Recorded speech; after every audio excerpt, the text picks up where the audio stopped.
This is the story of a man named Stanley. Stanley worked for a company in a big building where he was employee number 427. Employee number 427's job was simple. He sat at his desk in room 427 and he pushed buttons on a keyboard. Orders came to him through a monitor on his desk, telling him what buttons to push, how long to push them, and in what order. This is what employee 427 did every day of every month of every year. And although others might have considered it soul-rending, Stanley relished every moment that the orders came in, as though he had been made exactly for this job. And Stanley was happy. And then one day, something very peculiar happened. Something that would forever change Stanley. Something he would never quite forget. He had been at his desk for nearly an hour when he realized that not one single order had arrived on the monitor for him to follow. No one had showed up to give him instructions, call a meeting, or even say hi. Never in all his years at the company had this happened, this complete isolation. Something was very clearly wrong. Shocked, frozen solid, Stanley found himself unable to move for the longest time. But as he came to his wits and regained his senses, he got up from his desk and stepped out of his office.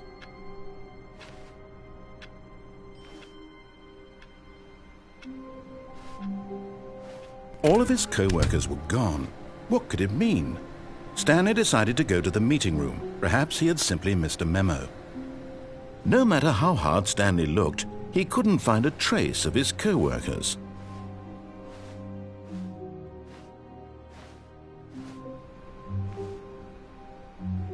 Stanley picked up the bucket.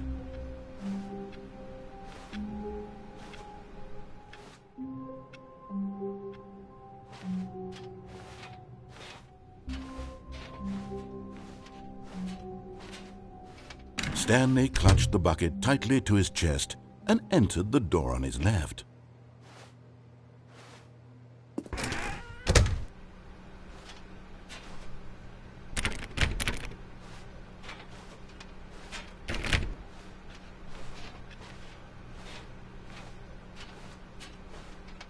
Still no one was here. Stanley needed the bucket's warmth and comfort now more than ever. Perhaps his boss's office was where he'd find answers.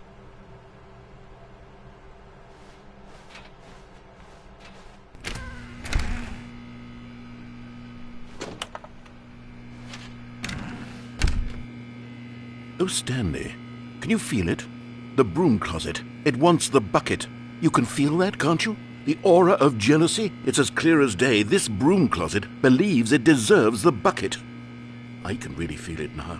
It's a bucket. It belongs in a broom closet. That's what the broom closet is trying to say here. It's supposed to go with the other cleaning supplies. Good for you, Stanley.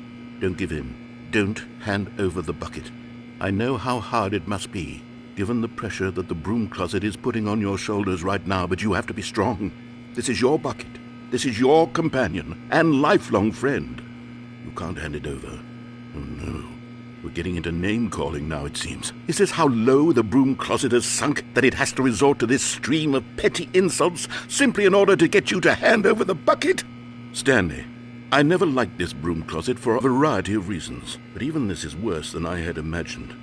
And wait, now the broom closet has the gall to imply that you and the bucket are not truly deep and lasting friends?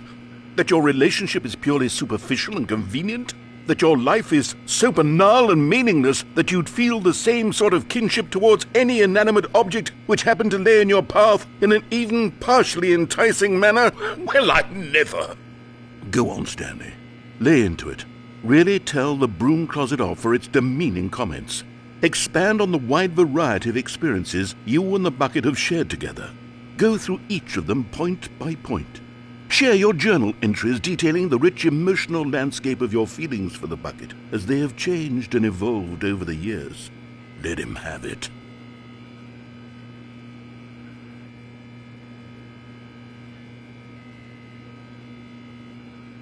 Okay, I've got you something which I think will help settle this debate once and for all.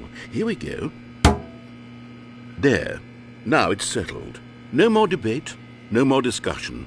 Take a hike, broom closet, with all your meandering philosophical diatribes about the... Coming to a staircase, Stanley and the bucket walked upstairs to the boss's office.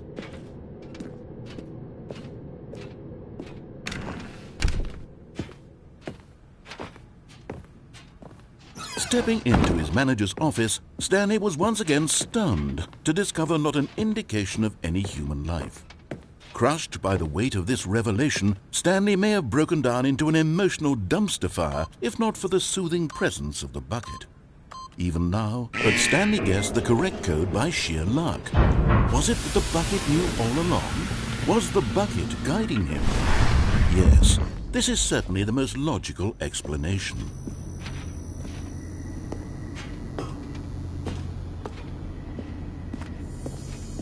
You found one of them. One of the miniature Stanley figurines. Remember, no reward for collecting all of these, only the intrinsic pleasure of a job well done. You can't buy that sort of happiness, Stanley. God knows I've tried. So, I implore you to savor each and every moment you come across one of these beautiful figurines.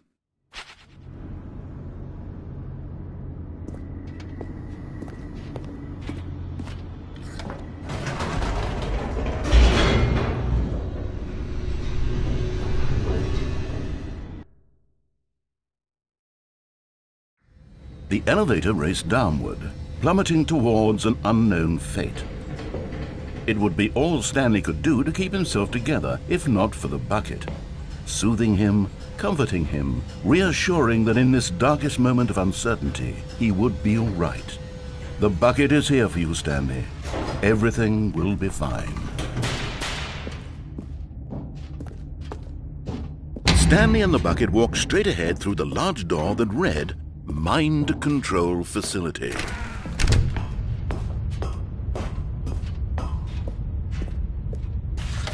The lights rose on an enormous room packed with television screens. What horrible secret did this place hold? Stanley and the bucket both wondered to themselves.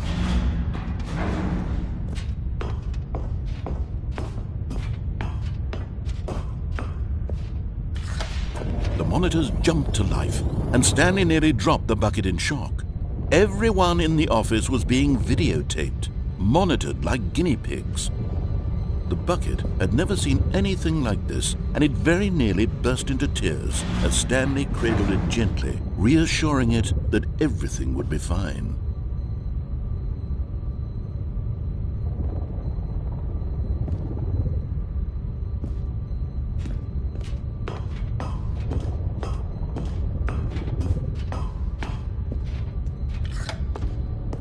Was the bucket under the mind control facility's influence as well?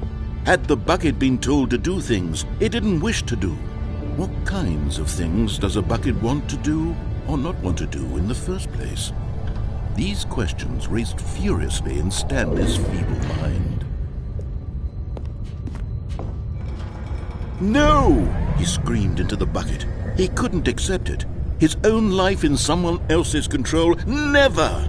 He squeezed the bucket tighter, his one friend in the entire world. At this point, he could trust no one except for the bucket.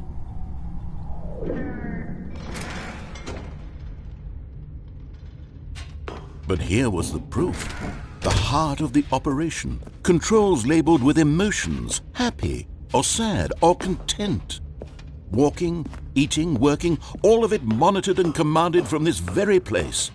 And as the cold reality of his past began to sink in, Stanley decided that this machinery would never again exert its terrible power over another human life. For he and the bucket would dismantle the controls for good. Two best friends, Stanley and the bucket, up against the world. They high-fived in a really cool way, and the bucket made a sassy comment about taking down the system. But at the last second, the bucket jumped in and pressed the button to turn on the controls. Stanley gasped in horror. Had this been the bucket's plan all along? To take over the machine and claim the power for itself? How could the bucket have betrayed him like this? Stanley was prepared to throw the bucket away in disgust when suddenly an image appeared upon the enormous screen. Birds. Silly, silly birds. The control buttons became active again.